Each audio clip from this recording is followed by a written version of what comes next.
I realize something felt off the moment I opened my eyes that Easter morning?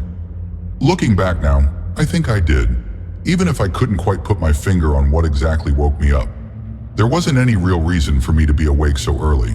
I remember thinking that. The sun had just begun to rise, casting a soft golden glow through the house. I quietly stepped down the hallway, trying not to wake my parents or disturb the calm that filled the air. There was a strange feeling lingering, like something was about to happen, though I couldn't explain why. I'd already made it down the stairs when it hit me. It was Easter Sunday. The Easter Bunny was supposed to come. I was just 7 years old that April morning, and every Easter I could remember had involved a hunt for bright, candy-stuffed eggs. Since I was up so early, maybe this year I'd actually catch a glimpse of the Easter Bunny. I was still debating whether I'd get in trouble for sneaking a peek out the window when a knock suddenly echoed from the front door. My heart leapt with excitement, but the unexpected noise startled me, and for a second I felt this strange sense of hesitation just before I reached for the lock. Who would be at our front door at 6 in the morning on a Sunday? Did something go wrong? But as I pulled open the heavy brass handle, a wave of relief washed over me. Everything was okay. It was just the Easter Bunny. There he was, this life-size figure covered in fur with long, floppy ears, standing on our porch holding a wicker basket. "Whoa," I whispered. Then I added, "Wait, are you actually real? Some kids at school say you're made up." The Easter Bunny didn't answer. Curious, I reached out and ran my hand over the fur. It felt weird, almost like a costume you'd see on a mascot at Chuck E. Cheese's. The figure stayed completely still, not reacting at all. It just stared down at me with those huge, glassy, unblinking eyes. Then it pointed to the basket. Resting on the pale green plastic grass was a rolled-up note, tied neatly with a bright yellow ribbon. My eyes lit up as I unrolled it and read the elegant handwriting. "You've been chosen for a special Easter egg hunt." "Me?" I asked, pointing at myself, my eyes wide with surprise. The Easter Bunny gave a slow nod. I hesitated, my brows furrowed. Maybe I should go check with my parents. Before I could move, the tall, fuzzy figure had swung my front door shut with one massive paw.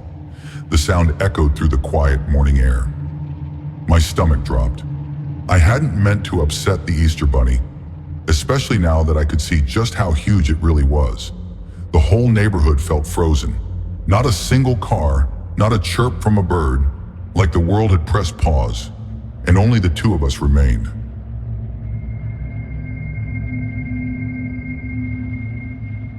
I tried to swallow the lump in my throat, but my mouth was dry. My eyes darted to my parents' dark bedroom window. If I woke them up, I'd probably get in trouble. Sneaking downstairs, opening the door, spying on the Easter Bunny.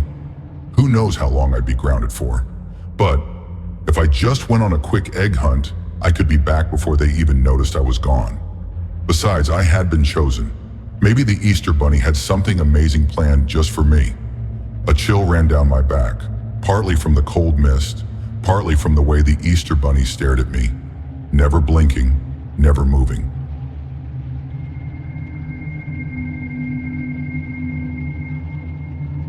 "All right," I muttered, giving a small shrug. "Let's go." Without a word, the Easter Bunny turned and padded silently across the damp grass, and I followed.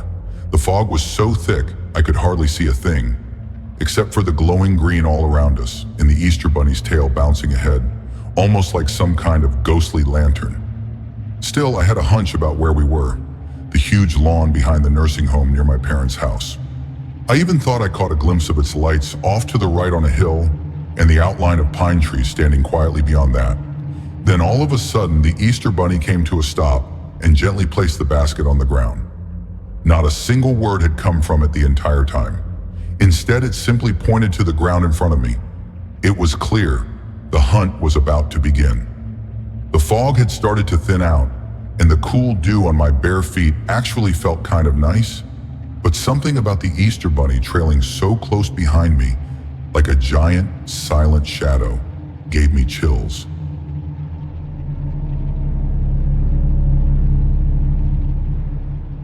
That is, until I spotted the first egg. It was a pink plastic one, exactly like the ones I was used to finding every Easter. And inside, a shiny golden ring. My mouth dropped open as it sparkled in the soft morning light.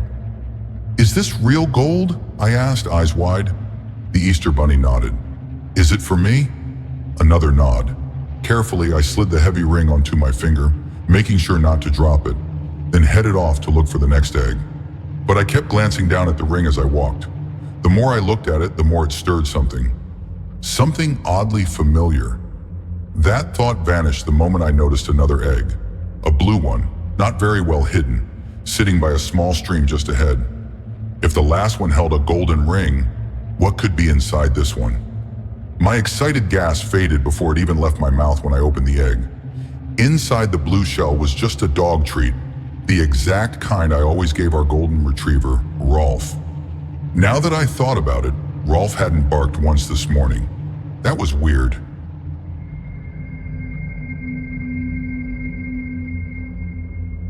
He usually lost his mind at any little noise. Okay, I said with a nervous grin, glancing up at the Easter bunny.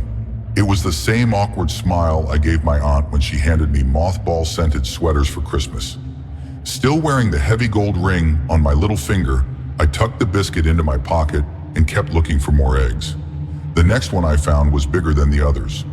Bright yellow with blue spots, so bright it practically glowed. It was sitting right at the edge of the pine forest. Actually, now that I thought about it, all the eggs seemed to be pointing me that way, away from the familiar street lights of my neighborhood and straight toward the dark trees. I thought about the breadcrumb trail from Hansel and Gretel and the creepy candy-covered house with that awful witch. I shivered. My parents had always warned me not to go into the woods alone. But I wasn't alone. I was with the Easter bunny. That had to count for something, right? Besides, I really wanted to know what was inside that giant egg. This time I knew exactly what I was looking at. These are my dad's glasses, I whispered. Why are they out here? Naturally, the Easter bunny didn't respond. My mind started racing, picturing that oversized, fuzzy creature climbing onto our roof in the dead of night, cracking open the bedroom window, sneaking in, and snatching the glasses right off my dad's nightstand. But why? Why would it do that? My dad was practically blind without those thin wireframe glasses I now held in my shaking hands. A cold chill started to crawl up my spine. Then I noticed another egg. This one was purple, glinting faintly beside a moss-covered rock just beyond the edge of the trees. But I didn't feel like chasing it anymore. The sun had risen higher, and most of the fog had lifted. I could clearly see the nursing home sitting quietly on the hill, hear the chirping of birds, the distant hum of passing cars, sounds that reminded me of home, normalcy, a world where the Easter bunny wasn't real. That world suddenly felt miles away.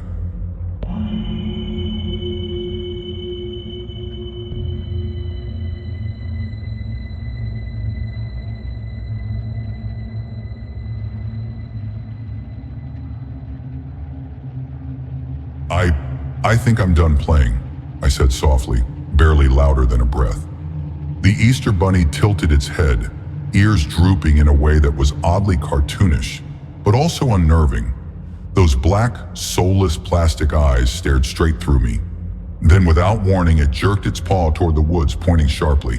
It shuffled forward, the weight of its furry feet thudding softly on the ground, pushing me, wordlessly, deeper into the forest. I bit down on my lip and slowly made my way toward the purple egg. Behind me, I could hear the Easter bunny's padded gray feet crunching over the pine needles, each step sounding closer than the last. A sinking feeling settled in my stomach as I crouched to open the egg. The moment I did, something round, slippery, and deep red rolled into my palm. I screamed and let it fall. A human finger. What made it worse was that I recognized it instantly. The nail polish was my mom's favorite color. That's when everything clicked. The golden ring I'd found earlier.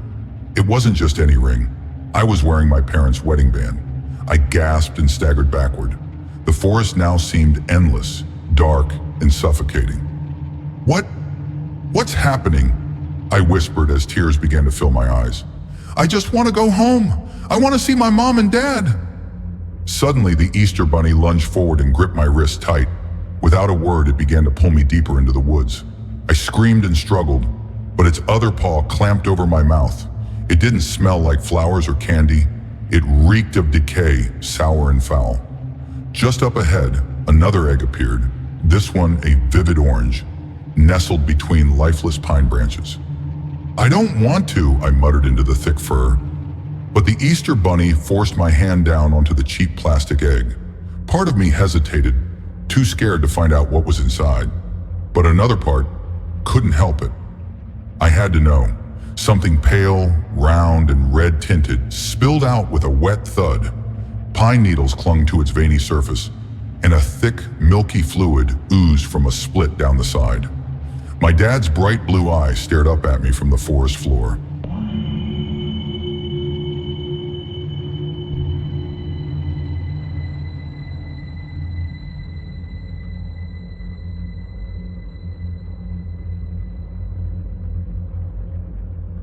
"Why are you doing this?" I shouted at the creature.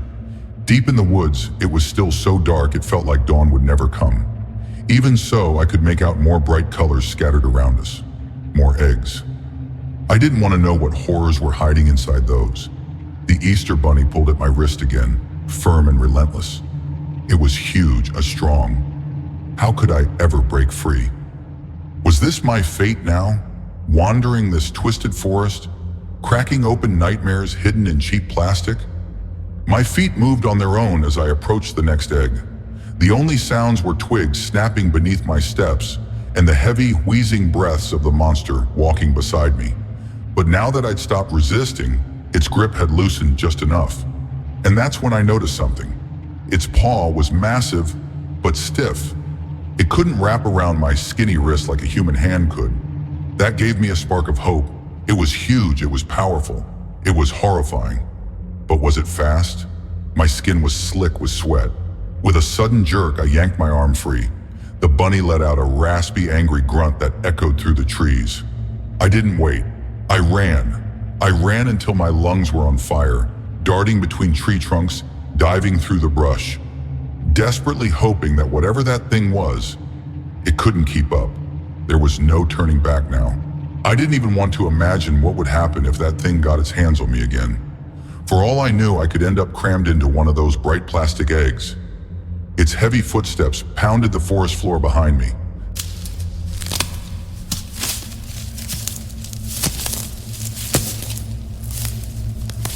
Getting closer by the second. The open lawn just beyond the trees was coming into view. Closer, closer. And then I burst through the tree line, crashing into the damp grass in early morning light. But not before I felt something furry brush the back of my neck. I didn't stop running until I made it to the nursing home patio at the edge of the neighborhood. The residents sitting quietly in their wicker chairs watched me, puzzled as I stared back toward the woods. Just inside the shadows, I could barely make out the figure of something tall, human-sized with drooping bunny ears, still watching me. When I told my story to the nurse, I don't think he believed a word of it. Honestly, I wouldn't have either. But judging by my torn-up clothes and the dirt and tears streaking my face, he could tell something terrible had happened. The cops met me out front and followed me back to the house. And they were the ones who found what was left inside, not me. The medical examiner said my family had already been dead for hours by the time I woke up that Sunday morning.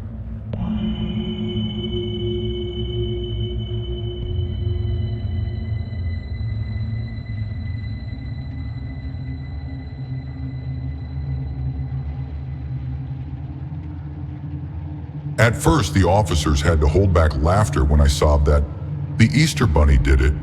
That is, until folks started cracking open those strange plastic eggs scattered throughout the forest. It's been 13 years and the mystery still hasn't been solved. After everything happened, I moved in with my aunt, who lives several states away. She did her best to shield me from the haunting memories of that day. Even now, I can't explain what I saw on our front porch that foggy Easter morning. Was it a serial killer dressed in a bunny costume? Something not of this world? I honestly don't know. But there's one thing I'll make sure my kids always remember. If the Easter bunny asks you to join an egg hunt, don't say yes.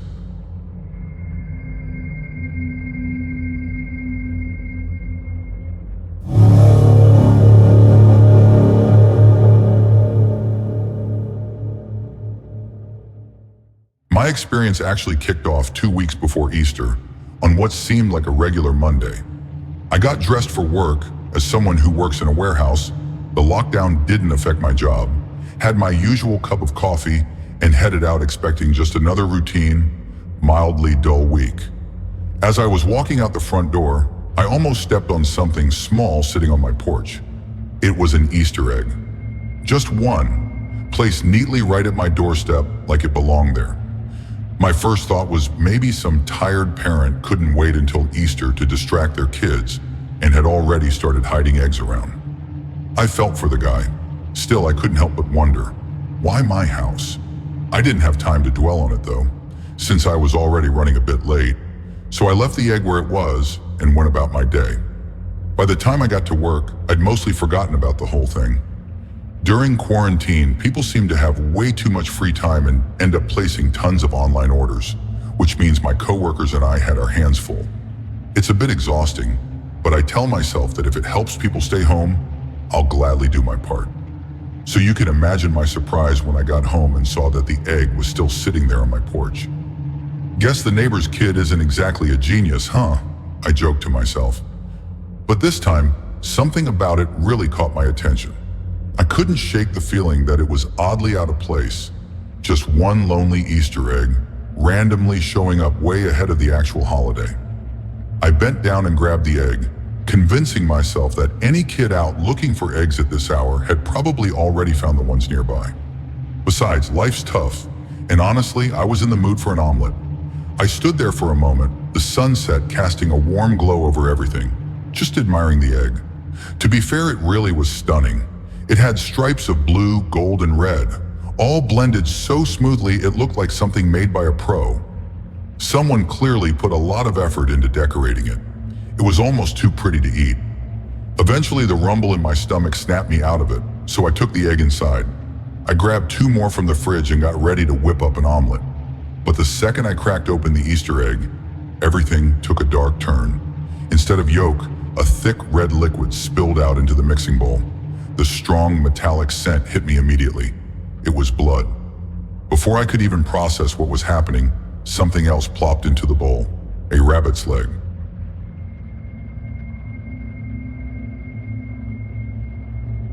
It was mangled with the bone sticking out where it had been severed. I felt my stomach twist and rushed to the sink to throw up. Once the nausea passed, the panic set in. What the hell had I just found? Why was it hidden in an egg? Who would do something so twisted, and worse, find it funny? That poor creature must have gone through absolute hell in the hands of some deranged maniac. Of course, I contacted the police right away. They showed up not long after. I told them everything, but they said there wasn't much they could do. The rabbit leg was too badly damaged for any fingerprint analysis, and I'd already contaminated the eggshell by picking it up with my bare hands. They had me fill out some paperwork, said they'd file a report, and told me to reach out if anything else happened, or if someone actually tried to hurt me. That night I barely slept. Dealing with some twisted prankster targeting you isn't something anyone's really prepared for. Naturally, I was terrified. Around 4 in the morning, exhaustion finally caught up to me, and I managed to drift into a light, restless sleep. When I woke up the next day, there was another egg on my porch. This one was green and painted to look like dragon scales with gold detailing. Right beside it, there was a note. It said, "Go ahead, call the cops. I dare you, buddy. Let's see if they can catch me. I just want to be friends, no need to worry. Just be a good little boy and accept my gifts so we can keep playing. But if you don't smash this egg before the day's over, I promise it'll be the last egg you'll ever see. I know you're a smart kid. Call me Mr. B." My instinct was to call the police again. While the phone was ringing, I flipped the note over, and that's when I saw the picture. It sent chills down my spine. It was a photo of my front door, wide open, with part of my kitchen and living room visible in the background. In the bottom corner, there was a timestamp. March 31st, 2020, 5:28 a.m. The picture had been taken that very morning, while I was asleep. And the worst part? I know I locked that door.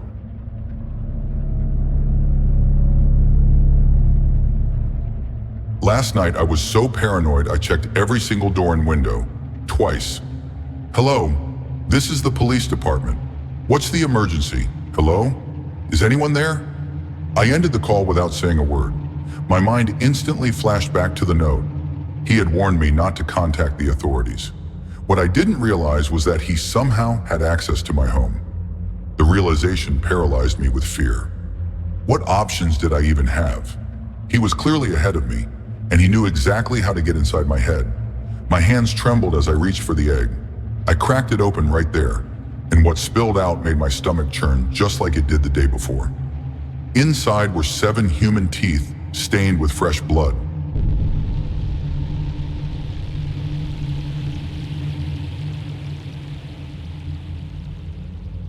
The urge to vomit overwhelmed me, but I somehow managed to keep it together. Then I noticed another note tucked neatly inside the egg, slightly soaked in blood. I unrolled it slowly. Good job. You're really clever. I'd hate for our little game to end so soon. I enjoy our time together. Keep going, and I promise you'll receive the most amazing presents, because you're the bravest and smartest kid I've ever met. I wasn't sure what horrified me more, the grotesque contents of the egg, or the twisted way someone was treating me like a child for their own sick entertainment. The whole thing was beyond disturbing. I felt completely helpless, like a little kid again, wanting to curl up and cry. There was no way out. Going to the police was no longer an option, not unless I had a death wish. He'd made that clear. I had no choice but to keep opening every gift Mr. B sent my way. Over the next 2 weeks, the contents of the eggs grew more grotesque with each passing day.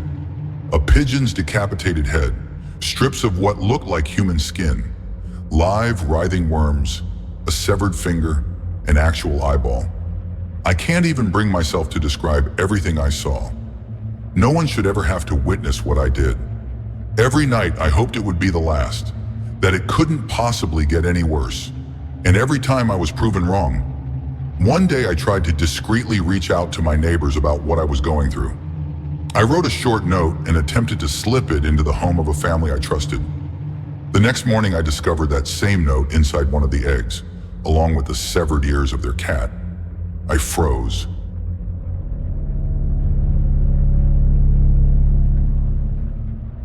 A wave of guilt crashed over me, realizing that now these innocent people might be in danger because of what I did.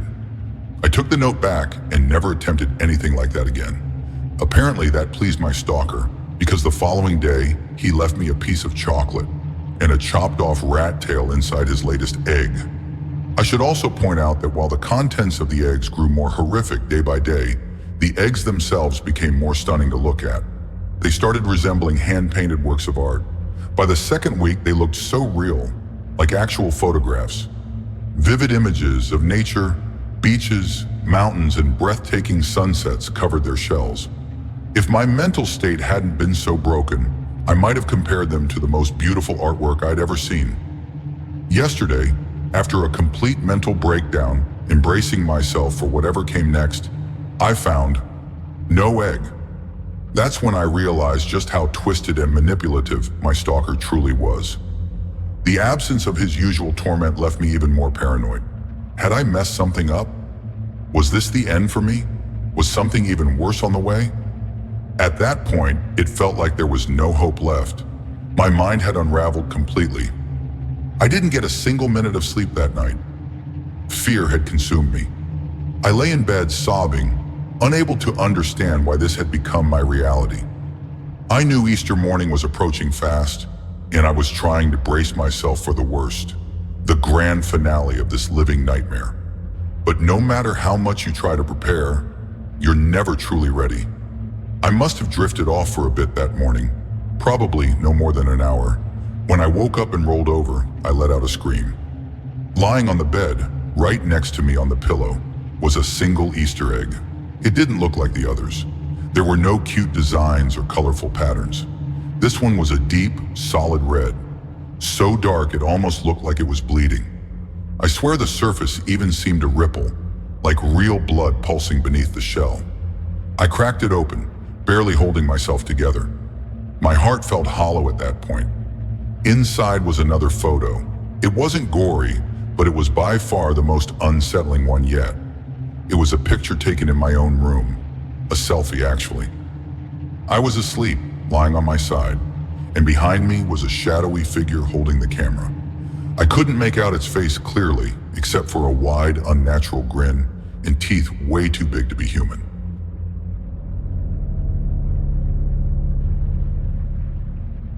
The thought that someone had been in my room, just inches away while I was asleep, I can't explain how terrifying that was. It made me realize there really was no safe place left. Then there was one final note. It said, "Happy Easter, my good boy. You actually survived the whole game. Well done. I'm so proud of you. See, I didn't want to hurt you, but if anyone ever found out about our little game, it would ruin all the fun.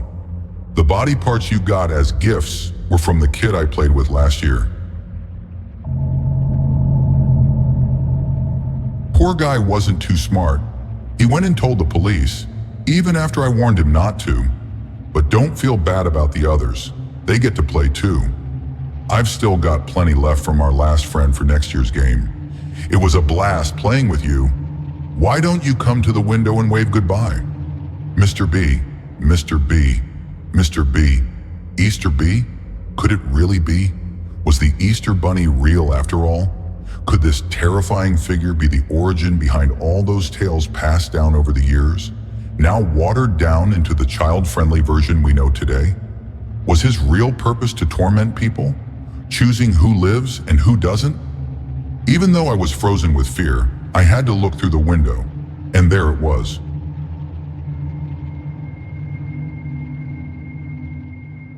Right outside, staring up at me from below my second-floor window. A massive bunny-like creature with gray fur and a grin that stretched far too wide, unnaturally wide. It was disturbing. In its right hand, it held a small, lifeless white rabbit. The poor thing was missing its front right leg, clearly torn off in a brutal way. That sick freak had given me the leg as a gift, and through it all, it never broke eye contact. It just stood there, staring at me. Then slowly it raised the dead bunny and started waving it in the air like a rag, like it was saying goodbye. It kept doing it. I stood frozen, watching it wave that thing for nearly an hour. Then suddenly the phone rang. My hands shaking, I rushed to answer it. It was my mom, calling to wish me a happy Easter. As she talked, I hurried back to the window. I didn't want to miss a second of whatever that thing was doing. But it was gone. Just like that. The whole event. Maybe 10 seconds long and it vanished. But it left something behind. The white rabbit. It was lying in my garden. A twisted final gesture. Like some sick token of its version of friendship or a gift. Now I'm sitting here in my kitchen writing this down. I've never been a fan of Easter, but after what I experienced, this holiday will forever haunt me.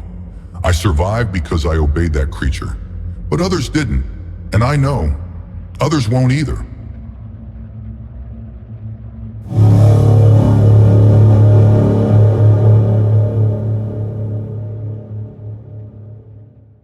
One night during my usual evening walk, I noticed something that stood out. I typically follow the same path every night. After getting home from work, I change clothes, pop in my Raycons, and head out for a relaxed walk, usually around 2 to 3 miles, depending on my mood. The route starts in my neighborhood, a condo complex that stretches across several city blocks. There's a small park I pass through, and along the way, there's a charming little bridge where I like to pause and take in the view of the creek below. Technically more of a stream, but still really beautiful. Every now and then, I'll spot a pair of swans or a mama duck leading a line of fluffy ducklings. Right before leaving the park, there's this wide open field that borders both sides of the walking path. On most evenings, it's full of the usual park scene. Families having picnics, parents keeping an eye on their kids at the playground, people tossing frisbees or playing catch, and some older folks just sitting and watching the sunset. But this time, something unusual grabbed my attention, a pretty big pink sign. Even as the daylight faded, the color was so bold and vibrant that it practically glowed. From about 50 feet away, I could tell it didn't belong there. I was certain I hadn't seen it before. When I finally got close enough, I could read the elegant cursive letters. Easter Egg Stravaganza, first annual egg hunt. Bring your kids for a full day of family fun. The Easter Bunny will be making an appearance. Then came the usual details: who, what, where, and when, listed underneath. Honestly, it actually sounded pretty nice. That park never really hosts events, so it's a good thing for the neighborhood. I didn't think much of it and just wrapped up my walk. Oddly enough, I hadn't seen a single person out that night. It's been a week since that last walk. Life's been hectic. Now it's Saturday night. Most people would be out enjoying themselves, maybe grabbing dinner with their partner. Me, I'm stuck at work, but that's enough of that. I need some air. Time for a walk. Plus, I'm curious if they've started setting up for that Easter egg-stravaganza. Easter is tomorrow, after all. Same routine. Changed clothes, popped in my Raycons, playlist full of eerie stories queued up. What I saw when I got there caught my attention again. The park looked almost exactly the same. No signs of people, which felt off, especially on a Saturday night. The same poster about tomorrow's event was still hanging up. I don't know why, but something about it just felt off. I guess I expected to see more. Booths, maybe some roped off areas where the eggs would be hidden. Something. I stood there for a bit, then finally told myself to keep moving. Still can't quite explain why the vibe was so strange tonight.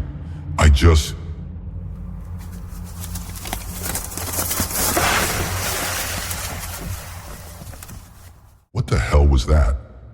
I whipped my head around toward where I thought the noise had come from. Honestly, I should have just left the moment I heard that branch snap, or whatever it was. That's when I saw it.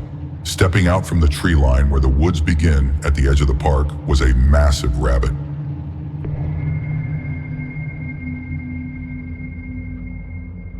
Not a real rabbit, obviously. It was clearly someone in a bunny costume. From where I was, probably a football field away, the thing had to be over 6 feet tall, walking on 2 legs like a person. It was just past dusk, and despite the low light, I could still tell the costume was white. It moved slowly and deliberately, and I just stood there, frozen, watching it. Then it turned its head and stared straight at me, like it knew exactly where I was.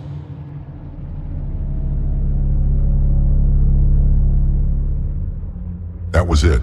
I bolted. Not full-on running, but I speed-walked like my life depended on it. And yeah, I'm not ashamed to admit it. I wanted no part in some new creepy clown trend, like what happened back in 2016, but this time with bunny suits instead. What freaked me out the most? The way its eyes glowed. Not like glass or plastic, like an actual animal's eyes reflecting light. Could have been part of the costume, maybe hidden LEDs or something. I can't say for sure. But one thing's certain, I wasn't about to stick around and find out. I couldn't stop thinking about it all night.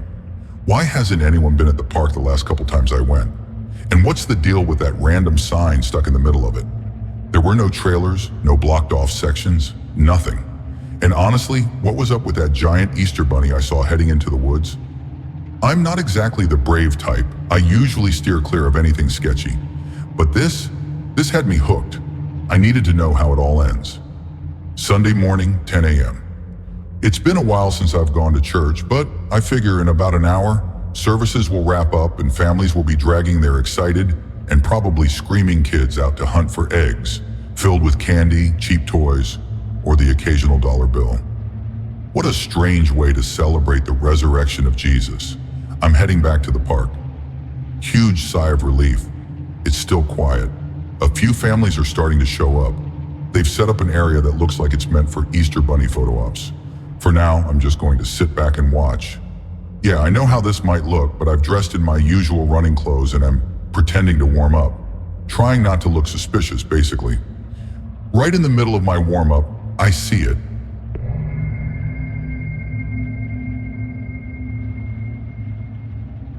I can't believe my eyes. It's the same guy in that bunny costume, about 50 yards away from the crowd, casually hiding plastic eggs. Don't the kids notice him just dropping their surprises out in the open? Shouldn't that have been taken care of earlier? Now that I think about it, there aren't any staff around either. Maybe the families got here too soon and things weren't set up yet. but weirdly, none of the parents seemed to care, or even notice. It brought to mind this old movie called Harvey with James Stewart.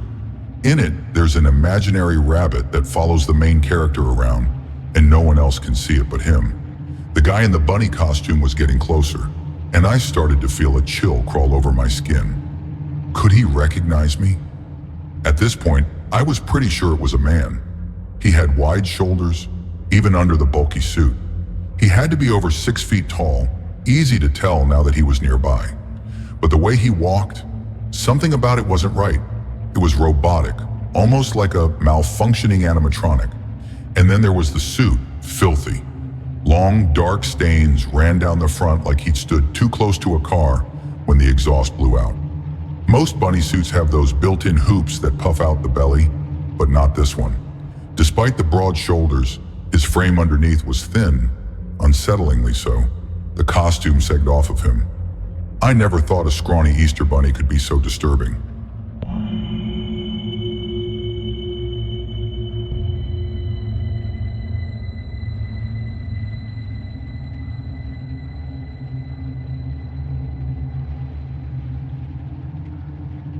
Welcome! I nearly lost my footing when the loud voice rang out.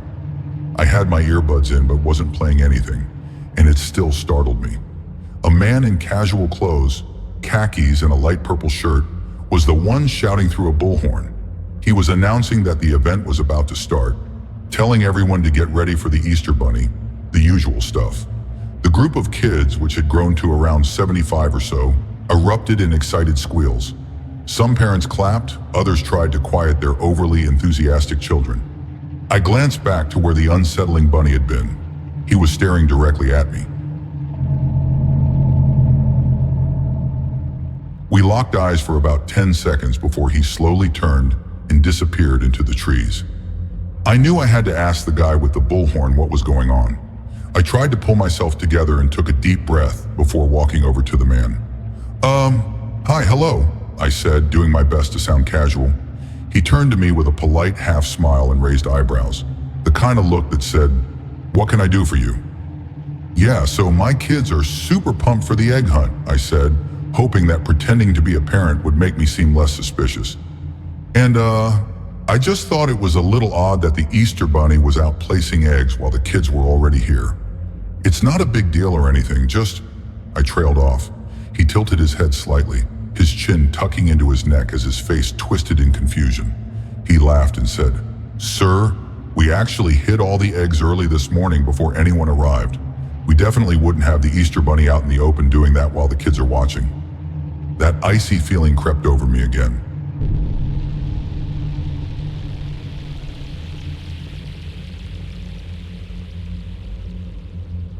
I tried to stay calm. "But I mean, I literally just saw him. He was right." Before I could finish, the man turned and looked toward the photo area, the spot where kids would soon be lining up for Easter Bunny pictures. From behind the curtain, someone in a full, clean bunny costume stepped out, clearly the official Easter Bunny for the event. The man lifted the bullhorn again. This time his voice sounded muffled and strange, like it was being distorted underwater. "Wow, kids, the Easter Bunny is here. Parents, please start lining up your little ones. We'll take photos first, and then it's time for the big egg hunt." I stood there completely still, as if time had slowed down around me.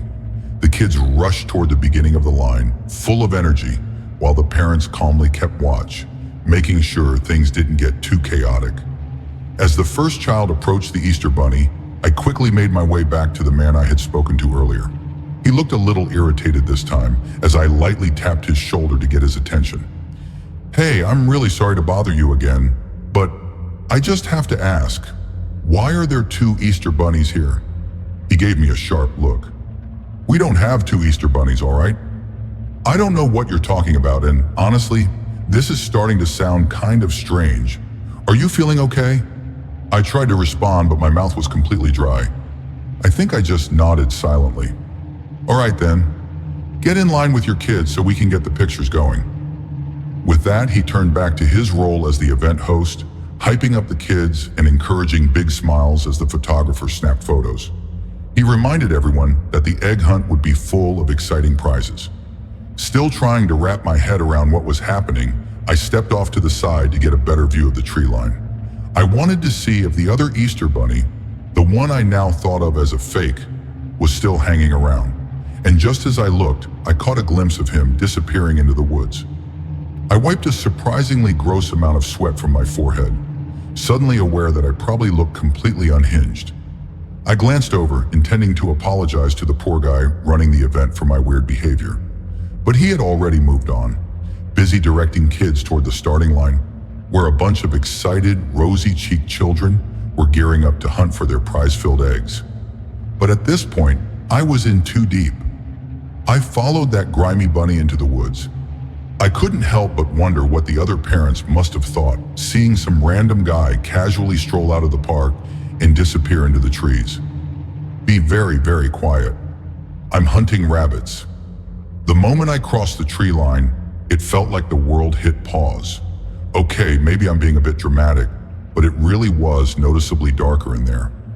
I'd never walked into this part of the woods before. Why would I? There aren't any trails that I know of, and wandering into random forested areas isn't exactly my weekend hobby.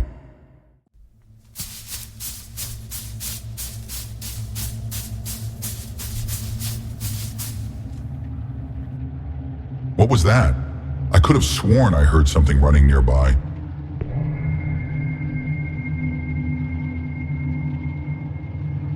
This can't be real. I quickly glanced left, then right. Nothing. Then I heard another twig snap, dead ahead. I froze, then slowly pushed forward. After a few minutes, anxiety crept in. I half expected to find that creepy bunny hiding out in some sketchy horror movie-style shack. But honestly, now that I think about it, that's ridiculous. I doubt there are any buildings tucked away in the middle of a tiny forest surrounded by suburban neighborhoods. Before I even realize it, the woods open up, and I've made it to the other side. I guess I wasn't in there as long as it felt. As I take a moment to look around and collect myself, I recognize where I am. It's a part of town I know all too well. Everyone does. It's the rough side, the kind of place people stay away from if they can help it. Then I spot him. He's not staring at me this time.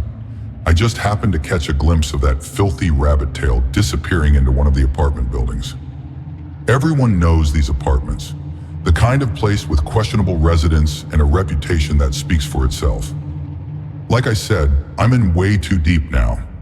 I creep around the side of the building, trying to stay out of sight.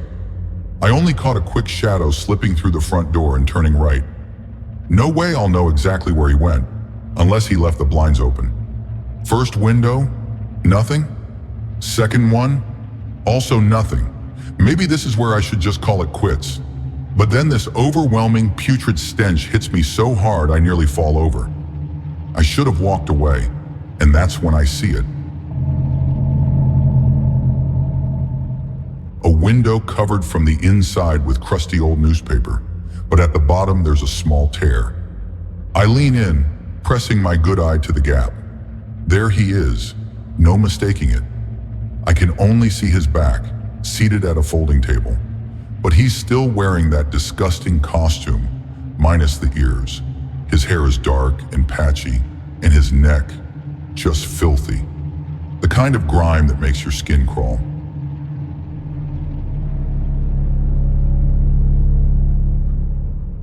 I suddenly realize I've been holding my breath.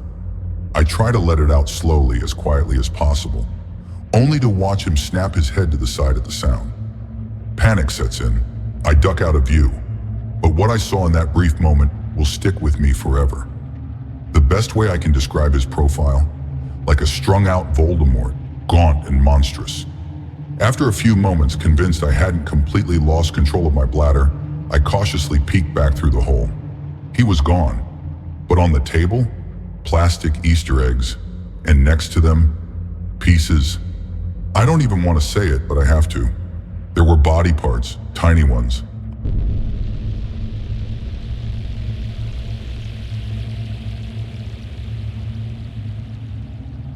Eyes, fingers, fingernails. I think I even saw a nose. They were small, way too small.